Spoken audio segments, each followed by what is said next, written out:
Hello বন্ধুরা, আমি কিছুদিন আগে একটি নার্সারিতে গেছিলাম কিছু গাছ কালেক্ট করার জন্য।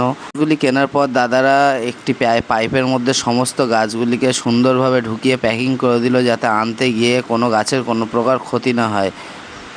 সুন্দর গাছ আমি এত কম দামে পাবো কোনো সময় আশা করিনি। যে গাছটি আপনারা দেখছেন এটি হচ্ছে দার্জিলিং কমলা। এরপর এটি হলো মিষ্টি করম চা। এটি হলো লং মালবেরি, যেটি পাকিস্তানে পাওয়া যায়, এখন ভারতেই এটি উৎপাদন হচ্ছে। এটি হলো মিরাকেল ফল, যেটি খাওয়ার পরে আপনি যত টক খাবেন তত মিষ্টি লাগবে। তারপর এটি ছিল লেটেস্ট একটি গাছ, এটি হলো পান মশলা গাছ। এটি হলো সুইট লেমন, যেটির খোসাটি মিষ্টি হয়, লেবুর মতো টক হয় না। দেখুন আপনারা গাছের মধ্যে লেবুও ধরে আছে দুটো। এটি হলো লঙ্গন বা আঁশ ফল, যেটি বছরে একবারই ফলন হয়। 12 মাসি ফলও ছিল, কিন্তু আমি ভুল করে ওয়ান টাইম নিয়ে ফেলেছিলাম। নেক্সট হচ্ছে লাল আমলকি। সবই গ্রাফটেড চারা, যার ফলে এগুলোর ফলনের সাকসেস রেট খুবই হাই।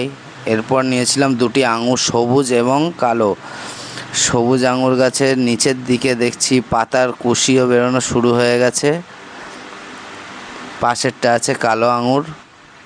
দেখা যাক ফলন কতটা কি হয়, পরের বছরেই দেখতে পাবো। এটি হলো সবথেকে লেটেস্ট ফল, হরিমন 99 অ্যাপেল। এটা হলো হরিমন 99 অ্যাপেল, যেটা 45 ডিগ্রি টেম্পারেচারেও ফল হবে বলে ওনারা দাবি করছেন।